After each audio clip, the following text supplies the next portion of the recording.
இந்த எண்ணங்கள்லாம் உள்ள வந்துருச்சுன்னா ஆட்டோமேட்டிக்கா பாருங்க உங்க தரித்திரம் கொஞ்சம் கொஞ்சமா என்ன ஆகிட்டு இருக்கும்.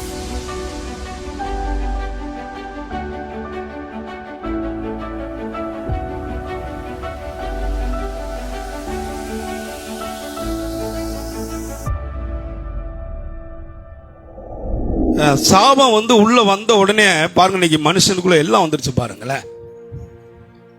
சாபம் வந்த உடனே எல்லாம் பொய் வந்துருச்சு, திருடு வந்துருச்சு, அப்புறம் என்ன ஆயிடுச்சுங்க,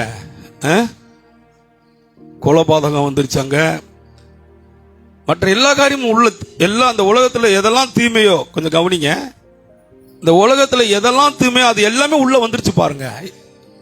இந்த கீழ்ப்படியாமையினால இது எல்லாமே மனுஷனுக்குள்ளாக மனிதனுக்குள்ளாக வந்து விட்டது என்று வேதம் நமக்கு தெளிவாக சொல்லுகிற ஒரு காரியம். எல்லாம் உள்ள வந்துருச்சு பாருங்க, தெளிவா பார்க்க முடியுது.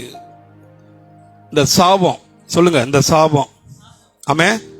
இப்ப இந்த சாபத்திற்கு, இந்த சாபத்தினால, அதனால பாருங்க பரம்பரையா சாபம் இருக்குன்னு சொல்லுவாங்க.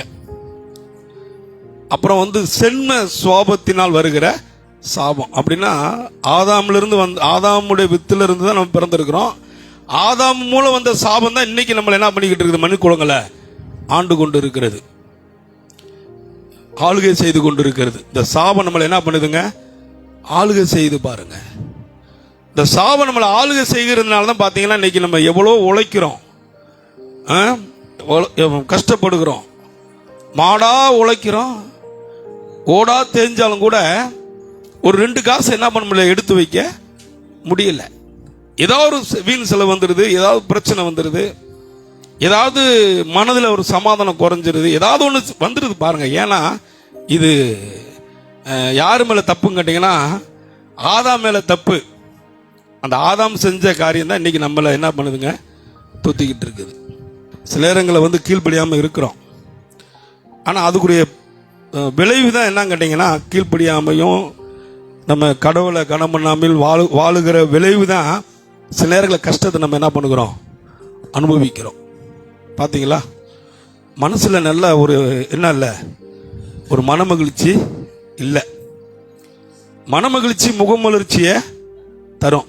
உங்கள் மனமகிழ்ச்சி உங்கள் முகத்தில் இயேசுவை பார்க்க முடியும், ஆனால் பார்க்க முடியல. காரணம் என்ன கேட்டிங்கன்னா, சில நேரங்களில் நம்ம செய்கிற சின்ன சின்ன காரியங்கள் தான் பாருங்க.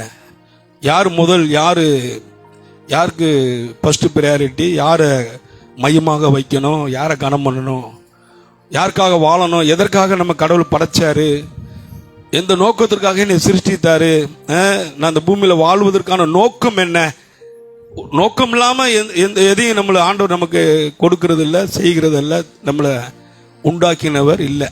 ஒரு நோக்கத்தோடு தான் என்னைய உங்களை என்ன பண்ணியிருக்கிறாரு, உண்டாக்கியிருக்கிறார்.